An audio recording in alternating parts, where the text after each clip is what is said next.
Posters നമുക്ക് A വെച്ചിട്ട് create ചെയ്യാം. പക്ഷെ ക്രിയേറ്റ് ചെയ്യുന്നതൊക്കെ ഇമേജ് ആയിട്ട് വരുന്നതുകൊണ്ട് നമുക്ക് എഡിറ്റ് ചെയ്യാൻ പറ്റില്ല. ഈ സാധനം നമുക്ക് ക്യാൻവയിൽ ചെയ്യാൻ എഡിറ്റബിൾ ആയിട്ടില്ല. പക്ഷെ ക്യാൻവ അറിയണം. ക്യാൻവ അറിയാത്തവർക്ക് ആ ക്യാൻവ ഫീച്ചേഴ്സ് ChatGPT കൊടുത്തിട്ടുണ്ട്.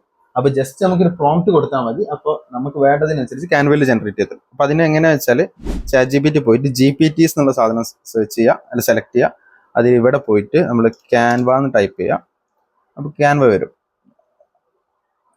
അത് സെലക്ട് ചെയ്തിട്ട് സ്റ്റാർട്ട് ചാറ്റ് എന്നുള്ള ഓപ്ഷൻ ക്ലിക്ക് ചെയ്താൽ ഒരു പുതിയ നോർമലായിട്ട് ചാറ്റ് വരും. പക്ഷെ ക്യാൻവന്റെ ലോഗോ ഉണ്ടാവും. അവിടെ നമ്മളൊരു പ്രോംപ്റ്റ് ഡ്രോപ്പ് ചെയ്തു, എൻ്റർ കൊടുത്തു. അപ്പോൾ ഒരു കൺഫർമേഷൻ മെസ്സേജ് ഒന്ന് ക്ലിക്ക് ചെയ്യാനുണ്ടാവും. അത് ക്ലിക്ക് ചെയ്താൽ നമുക്ക് വേണ്ടിയിട്ട് ഒരു 6ഓളം ഡിസൈൻസ് അവരെന്ന് ക്രിയേറ്റ് ചെയ്യും. നമുക്ക് കാണാം. ഓക്കെ, അപ്പം നമുക്ക് വേണ്ടിയിട്ട് ഒരു 4 ഉണ്ടാക്കി തന്നിട്ട് ഇനി നമുക്ക് ഇതിൽ ഇഷ്ടമുള്ള ഓപ്ഷൻ ഏതാണെന്ന് വെച്ചാൽ ഇത് നമ്മളെടുത്തു, ഓപ്ഷൻ സെലക്ട് ചെയ്തു. അപ്പോൾ നേരെ നമുക്ക് ക്യാൻവയിലേക്ക് ഡയറക്റ്റ് ആക്സസ് കിട്ടും. ഇനി ഇത് നമുക്ക് വേണമെങ്കിൽ എഡിറ്റ് ചെയ്യാം, മാറ്റാം, എന്തും ചെയ്യാം. അപ്പോൾ ഇവർ തന്നെ റെഡിയാക്കി ഏകദേശം ജനറേറ്റ് ചെയ്ത് തന്നിട്ടുണ്ട്. അപ്പോൾ ഇതുപോലത്തെ മോർ ഫീച്ചേഴ്സിന് ഫോളോ ചെയ്യാം.